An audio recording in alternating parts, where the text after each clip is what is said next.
그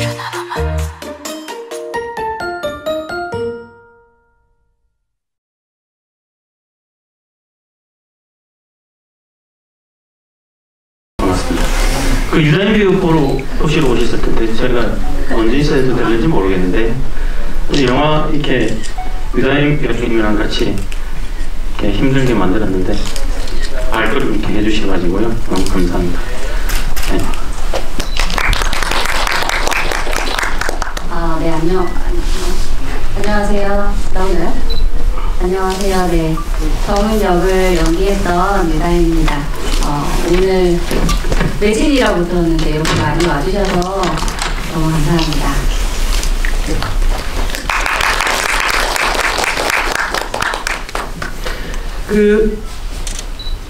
사실 나는 나를 해고하지 않는다라는 영화를 저도 한 두어 번을 계속 보면서 사실 저는 올해 첫 관객들과 만나서 독립영화를 소개하는 그 진행을 하는 영화가 이 영화에서 되게 영광스러워요. 왜냐하면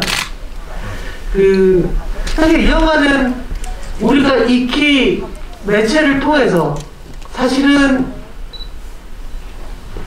20, 30대 분들이라면 매체 이전에 내가 지금 일하고 있는 직장에서 다양한 방식으로 비슷한 어떤 상황들을 느끼는 그 얘기를 하고 있죠.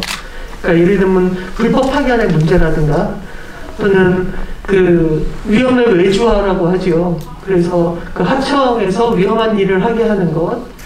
그러니까 참고로 말씀드리면 우리가 그 돌아가신 김용균 노동자님에 대해서 되게 마음 아파했지만 실질적으로 재판 결과를 보면 원하청의 그 이사급들, 책임자들, 경영진들은 전혀 뭐 대부분 무죄 판결을 받았고 그리고 법이 새로 만들어졌지만 실질적으로 바로 오늘 영화에서 보신 이 정도의 사업장은 해당이 되지 않고 근데 대부분 바로 이 정도의 사업장에서 실질적으로 위험한 일이 많이 일어나고 있고 그래서 이 영화는 우리들에게는 어제도 되게 익숙해져 버린 이 지옥 같은 노동환경의 문제에 더하기에 예를 들면 성차별의 문제까지 그러니까 어떻게 보면 대한민국 노동환경의 모든 지점을 관통하고 있는 이야기이기 때문에 사실은 영화를 볼 때 그러니까 무슨 얘기일까? 라는 생각이 하나도 들지 않은 상태에서 보게 돼요. 아마 그러실 겁니다. 그러니까 아마 이 영화가 관객들과 만나기 는 지점에서 어려운 부분 중에 하나가 뭐냐면 알고 있는데 라는 거예요. 이게 아마 관객분들이 선뜻 이 영화를 선택하기 힘든 이거 봐야 돼. 나 알고 있습니다. 위험의 외주화. 제가 바로 피해자거든요. 뭐 이런 분들이 과연 극장에서 이 영화를 쉽게 선택할 수 있을까? 근데 일단 선택하시고 나면 저는 되게 뭐라고 형언할 수 없는 온기를 느끼실 수 있을 거라고 생각을 하기 때문에 이 영화가 되게 전 좋았고요. 그리고 무엇보다 그 21세기 들어서 특히 이제 어떻게 보면 IMF 이후에 한국 사회에서 언제나 나오는 문제 있잖아요. 그러니까 난 아니야. 가난한 사람끼리 싸우는 문제예요. 그러니까 그 얘기가 이렇게 선정적이지 않게 잘 나와 있어서 너무너무 좋았습니다. 감독님 시나리오 기간이 꽤 많이 길었다고 생각을 하고 되게 많은 수정을 거쳤다고 생각을 하는데 시나리오 수정 기간에서 두 가지 질문이에요. 하나는 그럼에도 불구하고 이것은 굉장히 중요하다. 변치 않을 원칙이다라고 생각했던 것이 있는지와 시나리오가 가장 많이 수정되었던 지점이 있다면 언제였는지 어떤 부분이었는지 되게 궁금해져요. 왜냐면 시나리오가 굉장히 그러니까 이 영화의 품격에 어울리지 않는 말이지만 스마트하다라는 생각을 했거든요. 시나리오가 변영주 감독님께서 좋게 말씀해 주시니까 제가 이 작품 하면서 두 가지 원칙이라고 해야 되나요? 그게 있긴 있었거든요. 그게 처음은 영감 자체가 제가 감정이입 됐을 때가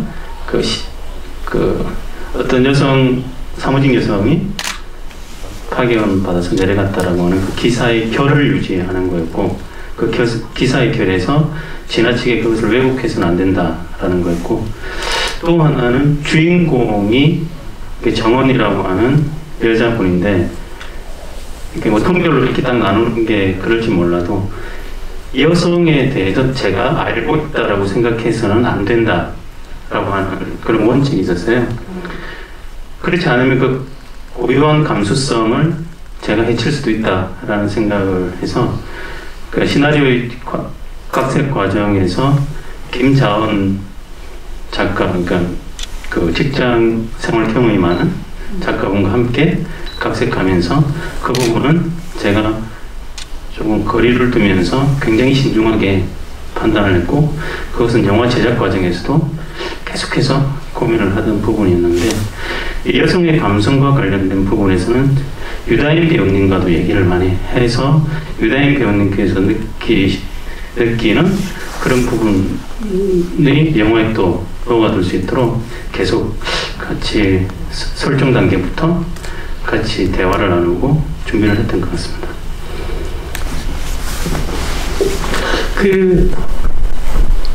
사실 저는 이제 제가 이렇게 막 정보력이 좋은 인간형이 아니어서, 이를테면 저는 해화동의 유다인 배우를 만났던 첫 경험이었고, 심지어 그 해화동에 나오는 그 유명한 노래를 해화동이라는 영화를 위해서 만든 노래라고 생각했을 정도로, 그러니까 굉장히 그 어떤 그 정보에 좀 둔감한 편인데, 그럼에도 불구하고 해화동이라는 영화를 봤을 때 유다인 배우를 보면서 딱 느꼈던 그 감정이 뭐였냐면, 굉장히 뭐랄까요, 심장에 스크래치를 내는 목소리를 가졌구나라는 생각이었어요. 그러니까 세상에 그런 목소리가 있다고 생각을 해요. 그러니까 어떤 연기의 목소리가 아니라 본연의 목소리가 그냥 전달되는 목소리가 아니라 그러니까 심장에 스크래치 한번 드득 내는 것 같은, 그러니까 그래서 친구로 두기에는 좀 어려운 목소리. 그냥 가끔 영화에서나 만났으면 좋겠는 목소리일 정도로, 그러니까 사실은 되게 독특하고 되게 감정이 어떤 감정인지 알수 없는 어떤 게 이렇게 진하게 묻어있는, 그리고 그래서 워낙 제가 좋아하는 배우입니다만, 사실 이 시나리오를 받았을 때 되게 걱정도 많이 되고, 그건 이제 당연히 뭐 내가 이런 여성 노동자의 역할을 함에 있어서 어떤 고민이 되겠지만, 가장 굉장히 두려웠던 것들도 있었을 것 같아요. 그러니까 가끔 그런 생각을 하거든요. 어떤 시나리오든 배우님들이 이렇게 받으시면 겁이 나는 부분들이, 그것이 물리적으로건 정신적으로건 있었을 것 같은데, 혹시 그런 게 있으셨나요?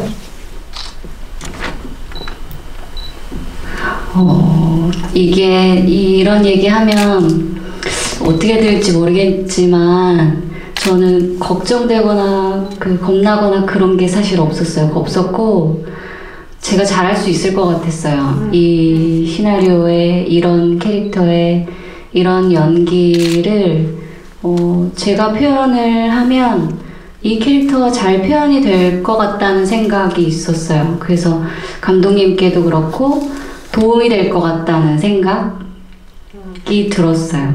네.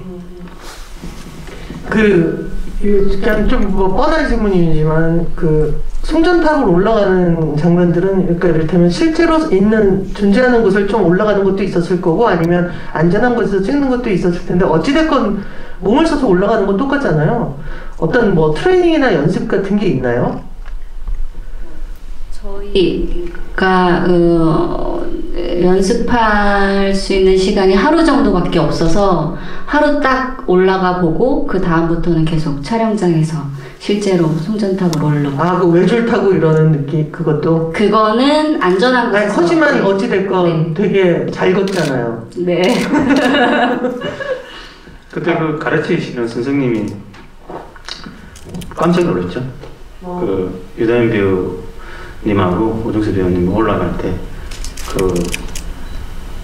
어떤 가르치는 대로 어쨌든 올라가는데, 그게 막 어쩜 저렇게 아주 능숙한 사람처럼, 그때 선생님이 깜짝 놀라셨었어요, 밑에서.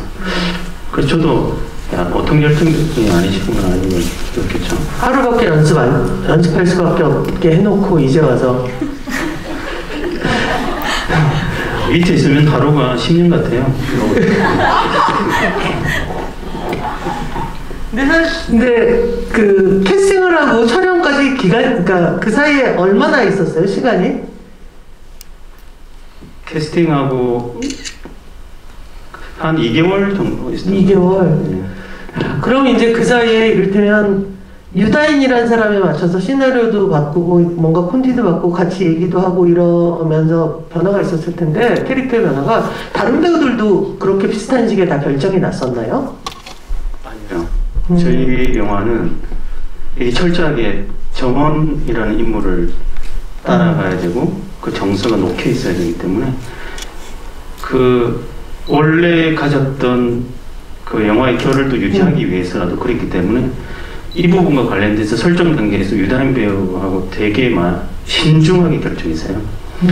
저도 어떤 의견을 제시했고 시나리오 단계부터 좀 이렇게 텍스트적으로 어느 정도 써서 드렸고 유다인 배우도 굉장히 고민을 많이 해서 와서 제가 또 조금 이렇게 가보는 건 어떻겠느냐, 이렇게 호흡을 조금 더 빨리 해보는 건 어떻겠느냐 이런 얘기를 했는데 유다인 배우와의 그 과정 속에서 유다인 배우가 자기는 좀 약간 여성이자 약자로서의 그 의연함을 잃지 않는 그런 끝까지 그런 호흡으로서 가고 싶다고 했고 저도 그걸 그렇게 결국 맞다고 생각을 한 거고 거기에 따라서 사실은 영화 제작 진행 과정 자체가 유배우께서 아시는지 모르겠지만 저희는 그 부분들이 다 조금씩 다 바뀌었어요. 더 알고 계셨어요?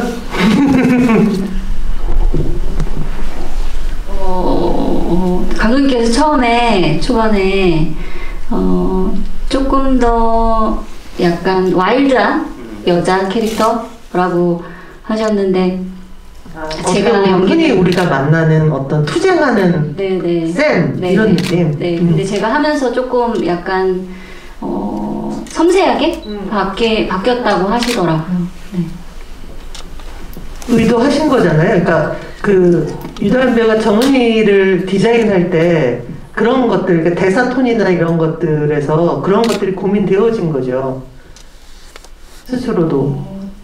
그 하나하나 막 다 계산하고 생각하고 그러진 못했던 것 같은데요. 그냥 제가 가진 어떤 것들이 그냥 자연스럽게 나오지 않았나 생각해요. 그러니까 이 영화의 한 초반 30분에는 그러니까 이를테면 버티고 있는 그 정은이가 어떤 투쟁하는 정은이의 모습도 있지만 그거보다는 철저하게 고립되었던 정은이라는 느낌이 되게 커서 그러니까 그 영화에서는 잠깐 나오지만 실제로 정은이는 아주 오랜 기간 자판기 옆에 따로 책상에 놓여져서 고립되어진 거고 그러니까 일단 가끔 그런 생각할 때 있거든요. 예를 들어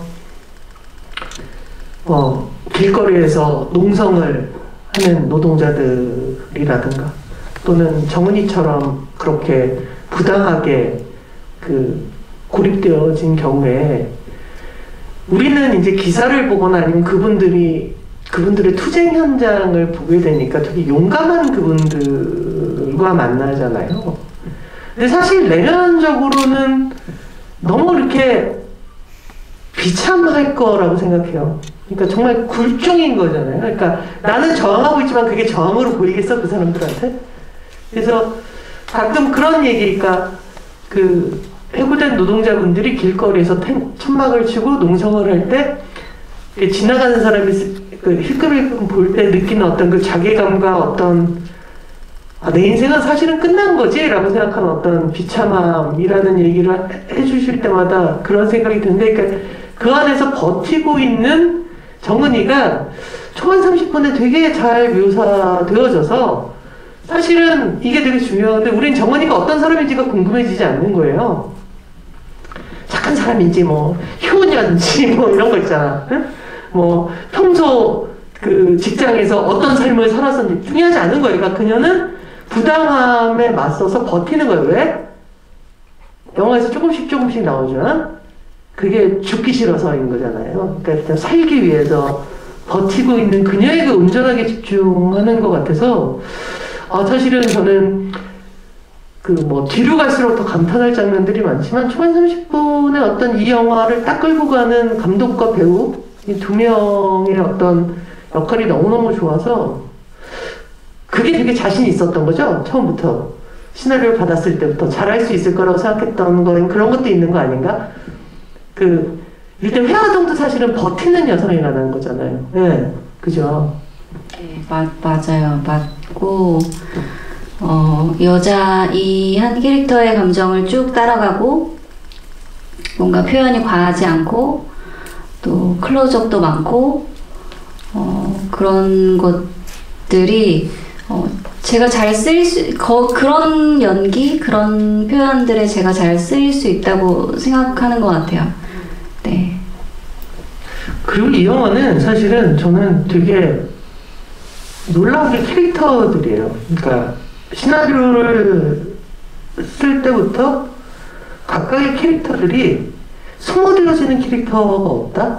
그러니까 정말 현장에 있을 법한 사람들, 그러니까 이런 겁니다. 그러니까 제가 이 영화에서 막 칭찬을 하고 싶었던 것 중에 하나가 그 영화에서 열심히 나오는 캐릭터가 있어요. 그 많은 중요한 캐릭터는 아니죠. 조단역이죠. 근데 그 조단역인 캐릭터를 소모하지 않기 위해서 우린 누구나 전사를 막 달아줘요. 영화 바깥에 서사를 주는 거죠. 사실 너는 이런 거고 이런 거고 이런 거야.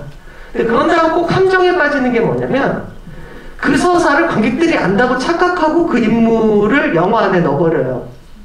그래서 관객 입장에선 제가 왜 저러는지 아무도 알 수가 없는 어떤 게 있거든요.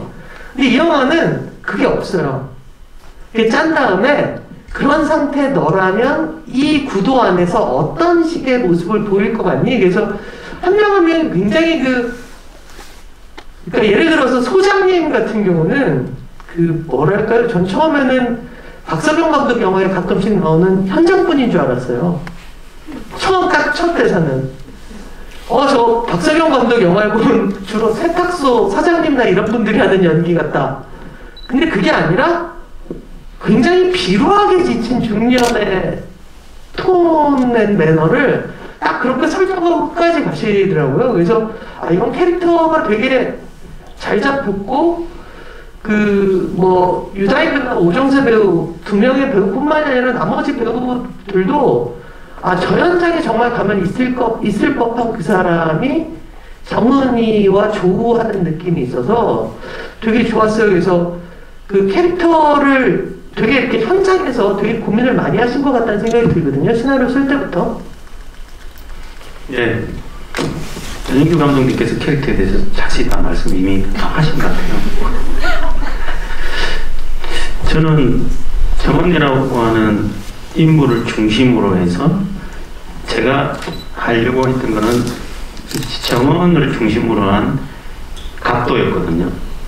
그러니까 어떤 모든 분들을 친절하게 다 설명하는 게 아니라 정원이라고 하는 한 인물을 중심으로 해서 그것에 반하든 애매한 반응이든 혹은 무관심이든 그와 같은 부분을 장면에 녹이려고 좀 노력을 많이 했던 것 같아요.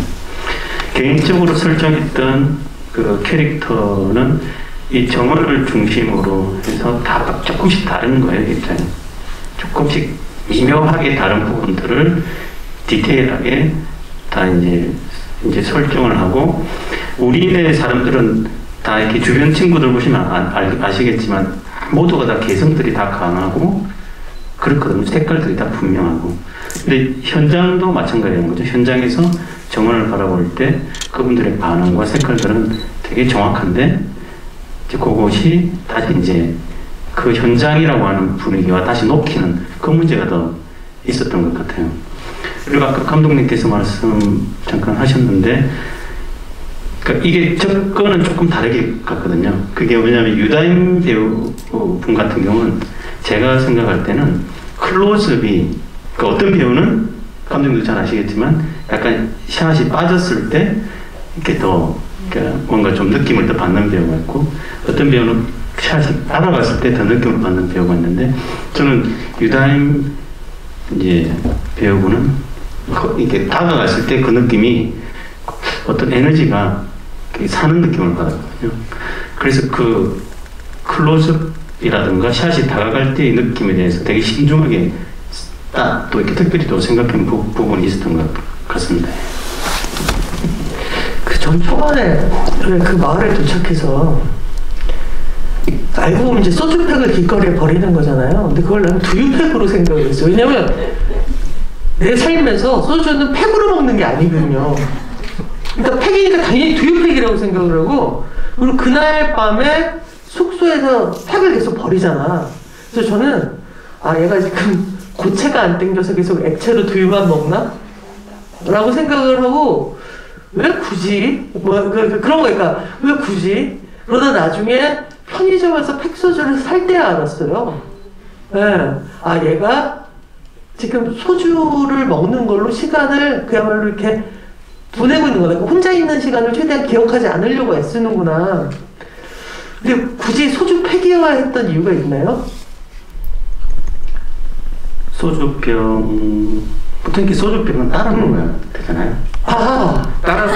따라 먹는다고 하는 거는 이게 좀 아직까지 정신이 살아있다는 거예요. 그러네요. 그리고 제 스텝 중에서 그랬어요. 아니, 이렇게 소주 병으로 마시면 안 되냐. 그거는 소주를 마시는 습관을 자기가 마실 대로 생각하는 거예요. 근데 정원 배우는 이게 저거 한 사람들은 그런 거 안주도 잘 안 먹어요. 왜 이렇게 현장집 가면 안주 없이 잘 드시잖아요. 그런 것처럼 그냥 이렇게 탭으로 깔끔하게 이렇게 딱 해서 그만큼 따르기도 싫은 거죠. 네. 배우님은 어땠어요? 그러니까 이를테면 그 현장 사무소에서 일하는, 그래서 결국은 그러니까 오정세 배우뿐만 아니라 이제 나랑 함께 여기를 돌파 배우들이 이제 생겼고 같이 연기를 했을 때 전 되게 좋았을 것 같거든요. 그러니까 뭔가 내 옆에서 나와 함께 무언가를 돌파하는 친구들일 것 같다라는 그 소장님서부터 그런 느낌 되게 컸는데 어땠어요? 저희 현장에서 이 영화는 굉장히 어려운 이야기를 하고 있고 조금 무거울 수 있는 이야기를 하고 있지만 저희들끼리는 되게 웃으면서 웃음 때문에 NG가 많이 날 정도로 되게 재밌게 촬영했었어요. 네. 어떤 게 웃겼나요, 도대체? 정말 별거 아니고 아무것도 아닌 거에 막 빵빵 터지고 갑자기 소장님이 이렇게 중간에 너네 그 감독관 왔으니까 조심하라고 그 얘기하는 장면에서도 저희 넷이 다 차에 타 있고 소장님이 이렇게 오시는데 소장님이 오시면 그렇게 웃기는 거예요. 아무것도 안 하고 그냥 오시는데 웃기는 거예요. 그분 좀 그런 거 있는 것 같아요. 네.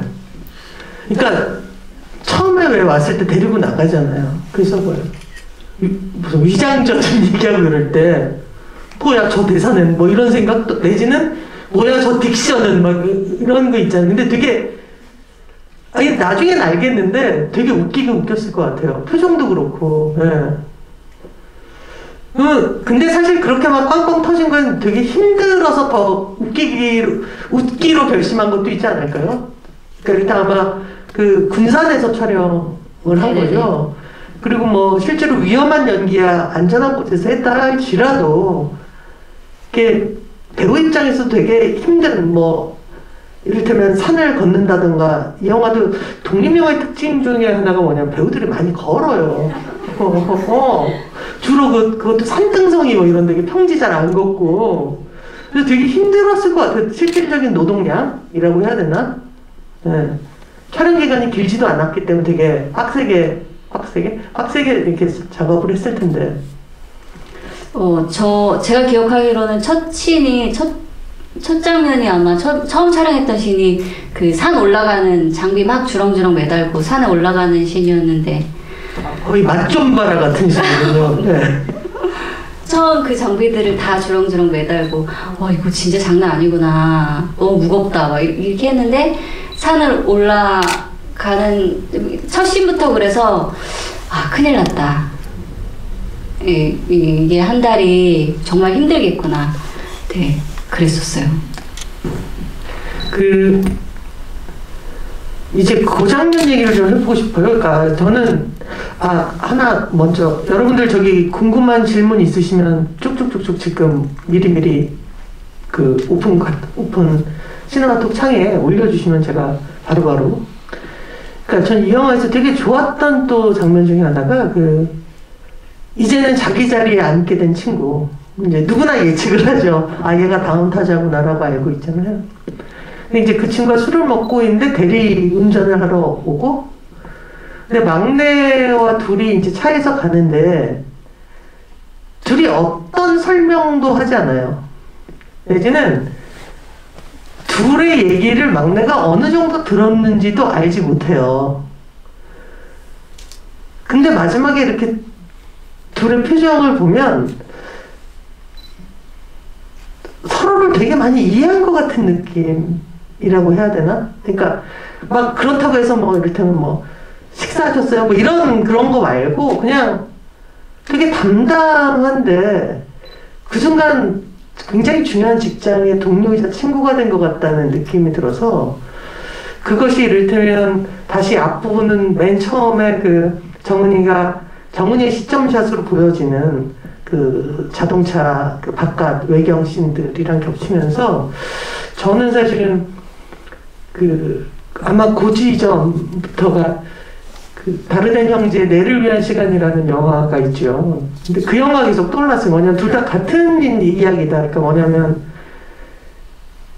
지금 일하는 사람들의 가장 큰 불행은 차라리 이제 자본과 싸우는 거면 지더라도 되게 명백한데, 그게 아니라 착취받는 사람들끼리 덜 착취받겠다고 싸우는 거잖아. 그리고 사실은 바로 그 지점에서 그럼에도 불구하고 우린 싸우진 말자라고 해야 되나? 라는 어떤 그런 끈이 느껴져서 되게 좋았고, 그런 씬들을 구성하고 만들어내는, 그러니까 이건 배우의 능력이기도 하고 연출가의 능력이기도 한 것 같아요. 그래서 전 그 씬 되게 좋았어요. 전체 촬영 기간이 얼마나 돼요? 감독님? 몇 회차 찍으셨어요? 20회차 찍었어요. 19에서 20회차. 그럼 장례식장 씨는 그날 당일치기로 다 찍으셨겠네요? 자, 장례식장 같은 경우에 어떤 생각하면서 준비하셨어요? 그러니까 이제 제가 배경 설명 드렸어요. 이제 오늘 아침에 장례식장 도착하는 거에서부터 이제 시작할 거 아니에요. 외경부터 찍고 안으로 들어왔을 거 아닙니까? 아니면 안에부터 찍었나요? 안치실부터. 네네. 그러니까 혼자 있는 씬부터 찍어 나간 거죠. 그러니까 아마 감정을 쌓아야 되니까 그 장례식 안의 씬들의 순서를 많이 비틀진 못하셨을 것 같고, 물론 프로듀서와 그 조명팀들은 비틀고 싶었을 거예요. 좀 더 빨리빨리 갈 수 있는 길이 있을 테니까. 근데 그렇지 않았을 거고, 가고 오늘 나는 여기까지 찍어야 돼 라고 할 때 어떤 생각들이 있었을 것 같아요. 배우 입장에서. 사실 이 영화는 가장 슬픈 건 막내의 죽음이지만 오정수 배우가 하는 일은 없잖아요.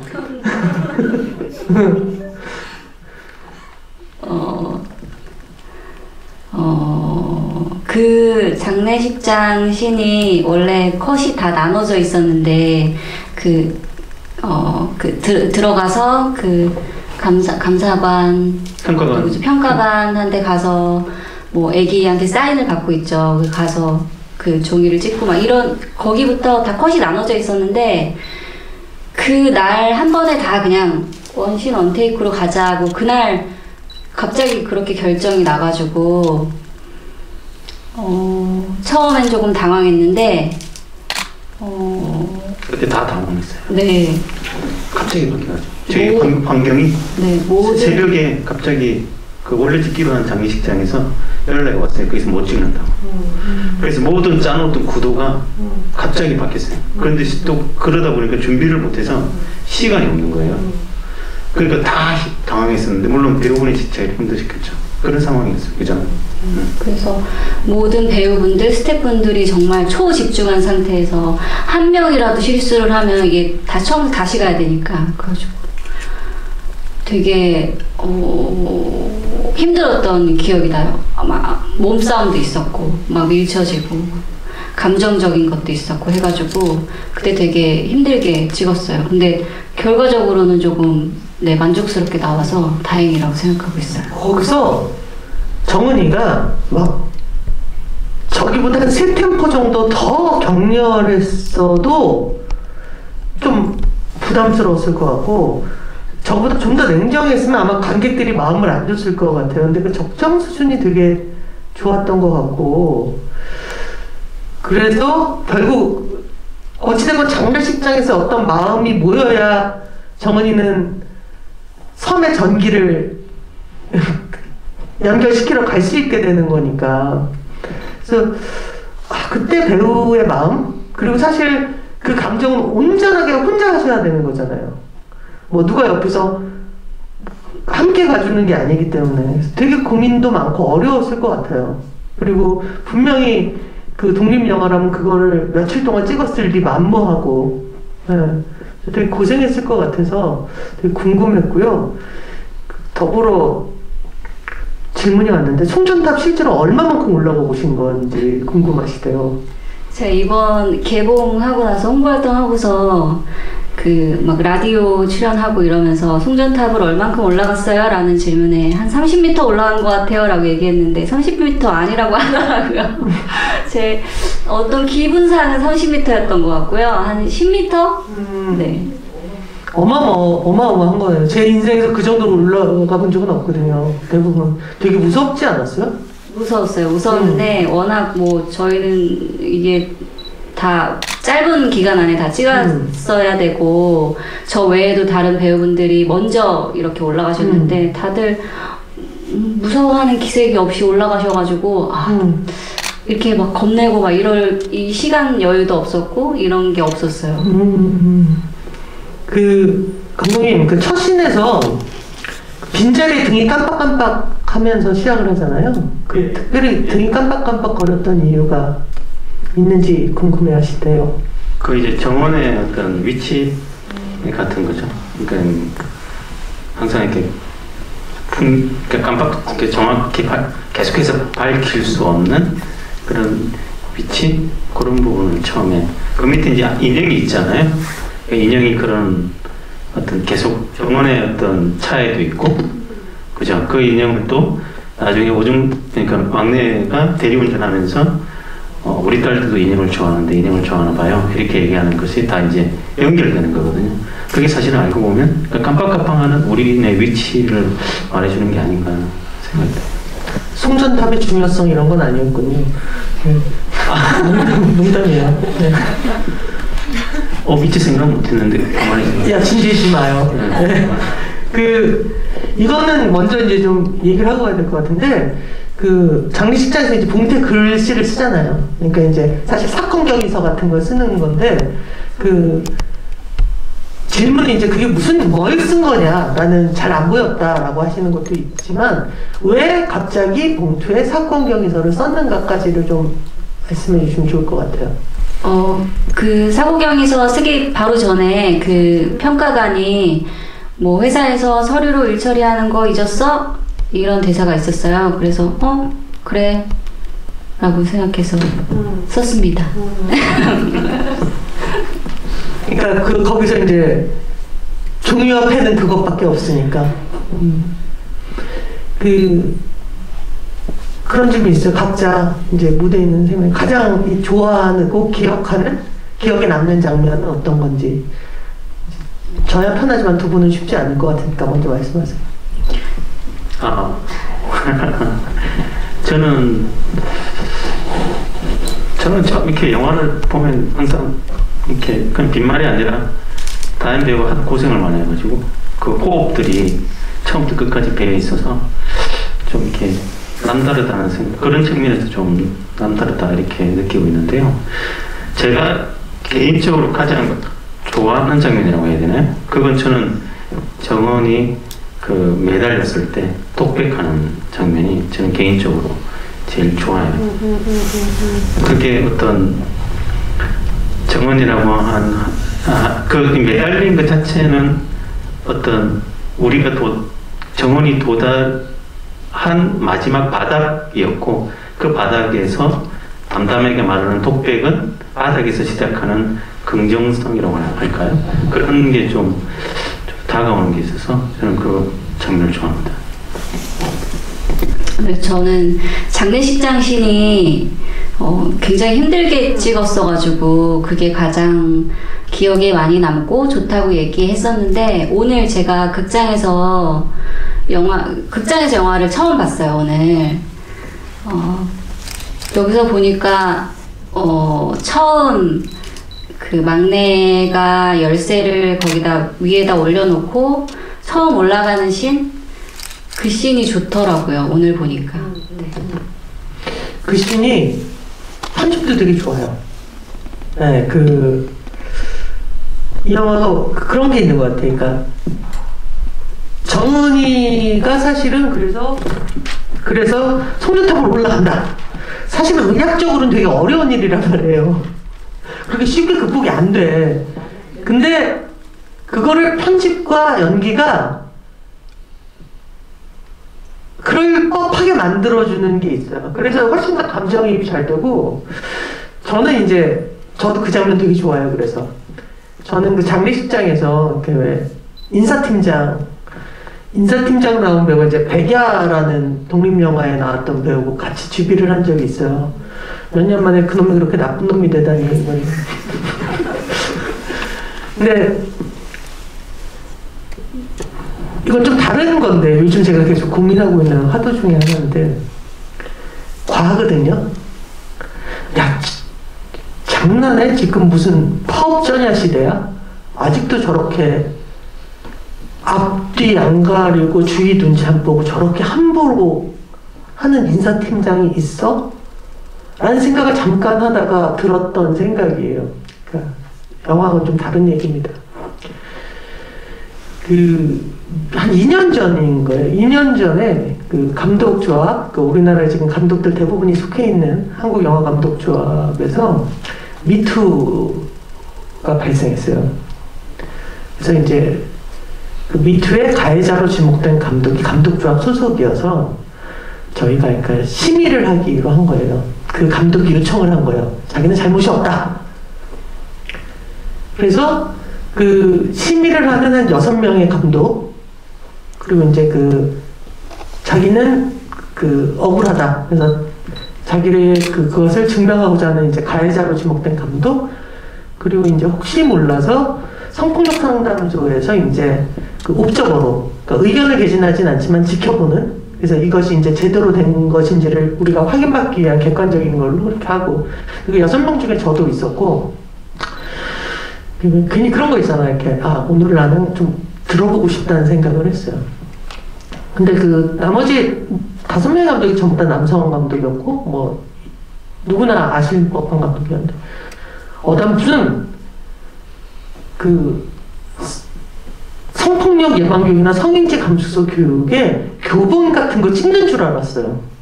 그 정도로 온 감독들이 이 가해자의 변명하는 태도를 너무나 명백하게 짚는 거야.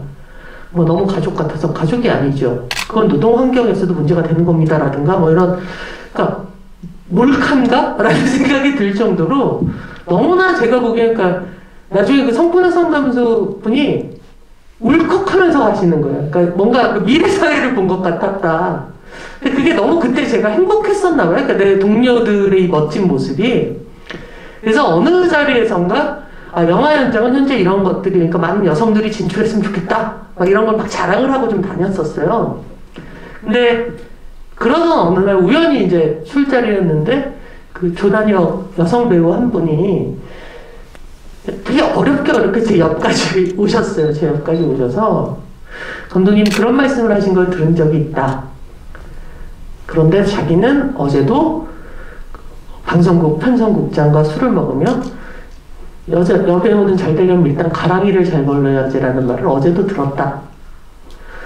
그래서 이렇게 굉장히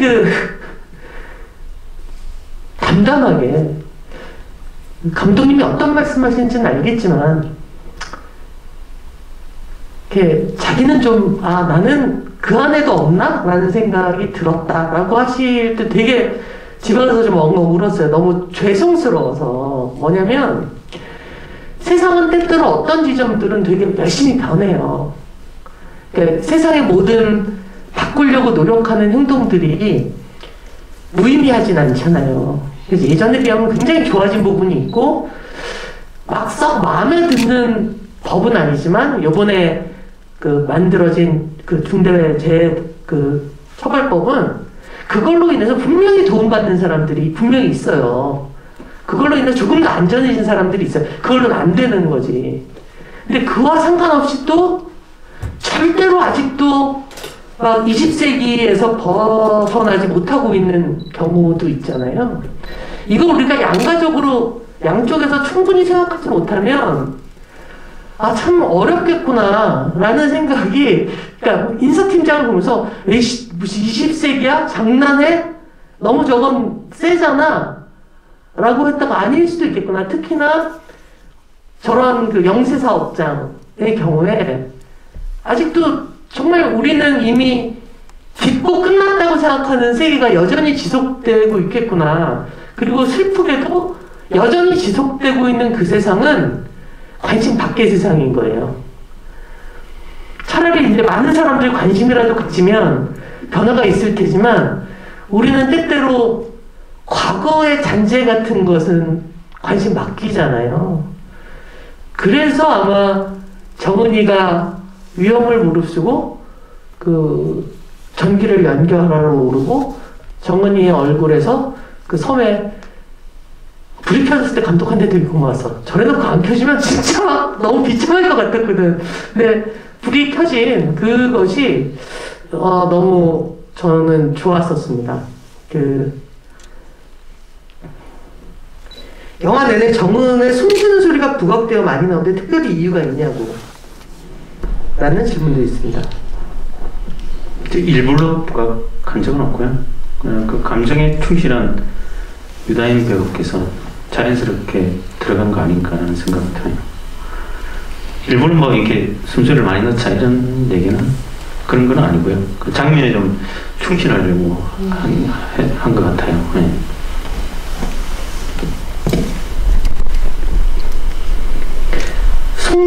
송전탑 작업자라는 직업을 특별히 선택하신 이유가 있을까요, 감독님?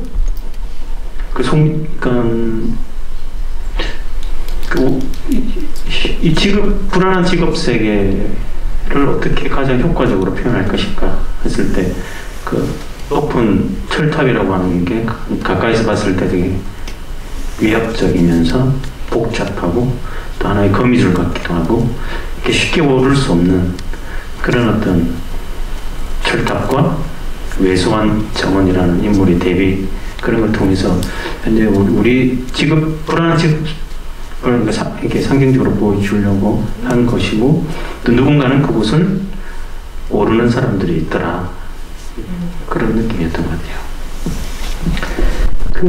이런 질문이 들었어요. 영화에서 말씀해 주신 대로 이제 다 알 것 같고 알고 있는데, 그럼에도 불구하고 왜 항상 계급투쟁의 대상은 시스템이 아니라 다른 노동자의 자리를 두고 싸우게 되는 걸까요?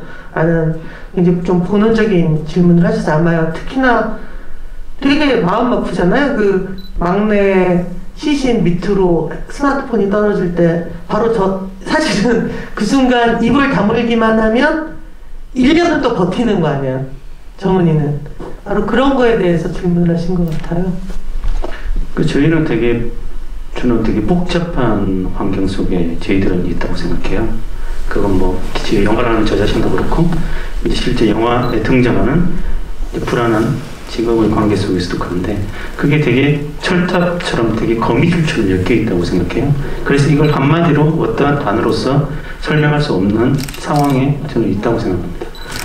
그러니까 저는 이 부분을 되도록 정원의 정서를 거스르지 않는 선에서 이렇게 보여주려고 했던 거고, 여기서 우리가 전망할 수 있는 건, 혹은 우리 스스로가 어떤 살아낼 수 있는 건, 어떤 순간이든 그 바닥에서 나 자신을 부정하지 말고 그 스스로를 해고하지 않는 것이 가장 긍정적인 거라고 봤어요. 그 뒤에 우리 그러한 모든 것들을 동료적 관점에서 한번 얘기해보자.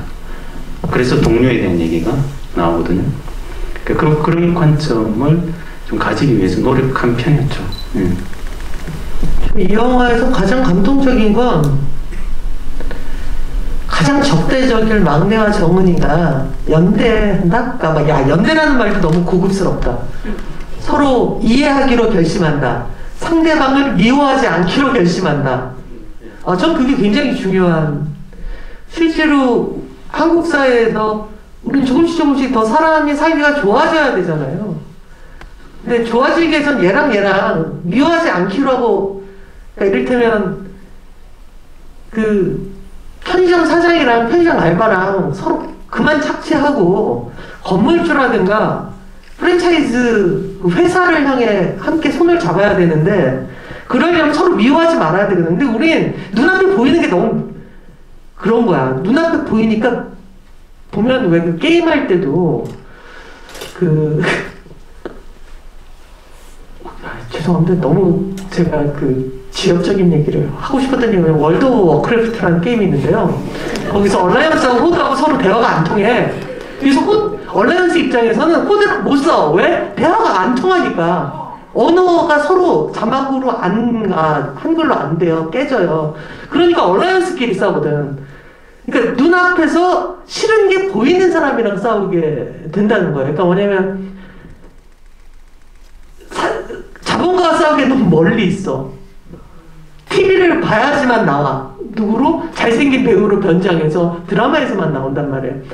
바로 그런 것들이 우리한테 너무나 일상적으로 내 옆에서 손잡을 사람들과만 싸우게 만드는 어떤 그 지점에 오랜만에 우리 서로 미워하지 말자. 우리끼리 그러지 말자. 마음속으로 어떤 마음을 갖건 이라는 어떤 것이 아마 그래서 다르덴 형제의 영화가 떠올랐던 것 같아요. 자, 이제 슬슬 캐스팅하신 이유에 대해서 마지막으로 질문을 드릴까요? 오정세 유다인 배우님을 캐스팅한 저는 일단 뭐 이렇게 현장 분위기를 말씀드리자면 캐스팅을 그러니까 되게 운이 좋았다고 해야 되나요? 그러니까 유다인 배우가 연기를 하면 이게 동료 스태프들이 그렇게 집중을 잘해요. 제가 이렇게 한마디 살짝 하면 살짝 뭔가 집중이 좀 흐트러진 분위기였다가 유다인 배우가 연기를 시작하면 정말 시주분 듯이 조용해졌어요. 이미 준비를 다 해오신 거예요. 제가 대본을 들고 다니는 걸 거의 본 적이 없어요. 이미 다 준비가 돼 있어요. 그러니까 저희 같은 경우는 왜 그렇지 않습니까? 조금 지체가 돼버리면 회차가 넘어가 버리는 그런 상황이기 때문에 유다현 배우님이 아니었으면 사실은 좀 불가능한 촬영이 아니었나. 저희 영화는 뭐 빙산으로 치면 사실은 내면이라고 그러잖아요.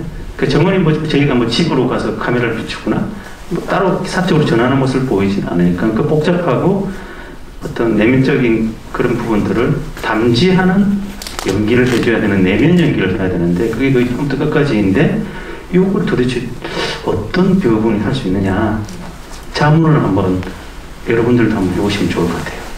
30대 배우분 중에서 어떤 배우분이 있느냐.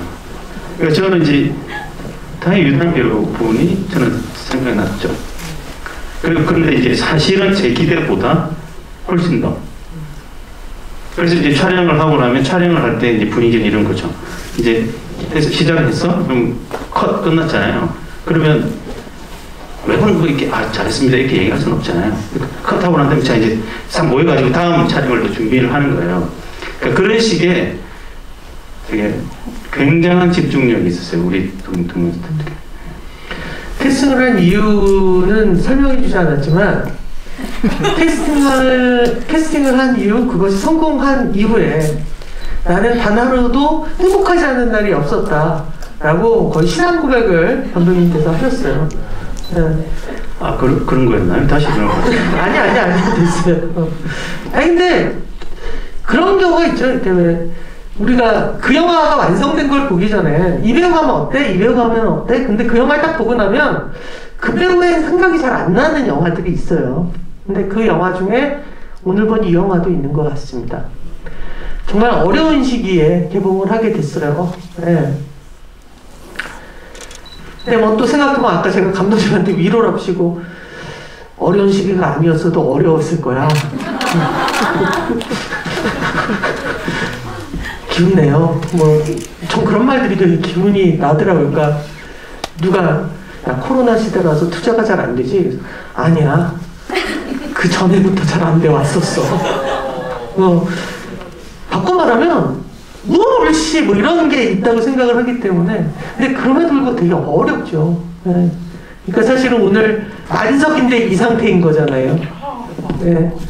만석인데 이 상태인 거니까 그러니까 할 수 없는 자리들이었던 거죠. 나머지는 그 와중에 개봉을 하게 되었습니다. 이제 감독님 두 번째 작품인가 세 번째 작품인가 이 작품이 두 번째 작품이죠. 자 관객분들께 마지막으로 한마디 해주시죠. 저는 되게 오랜만에 이제 영화를 찍었는데 사실은 저도 정훈이 상황과 그렇게 뭐 다르지 않았던 것 같기도 하고 물론 이게 실질적으로 훨씬 힘드셨겠지만 앞으로 저도 조금 이제 희망을 내자면 정훈이 마지막 장면에서 철탑 위에 올라가서 밝은 불빛을 전망하듯이 저도 좀 앞으로는 그런 힘을 내서 좀 작품을 했으면 좋겠다는 생각도 들고 더불어서 이제 어쨌든 저로서는 유다인 배우분이 너무 고마워서 앞으로 유다인 배우분이 더욱더 꽃길을 좀 걸어갔으면 하는 마음을 담아서 여러분들에게 여기까지 와주셔서 너무 감사하다는 그런 말씀 드리고 싶습니다. 고맙습니다. 꽃길이 뭔지 모르겠지만 여러분 꽃길을 걸으실 배우님도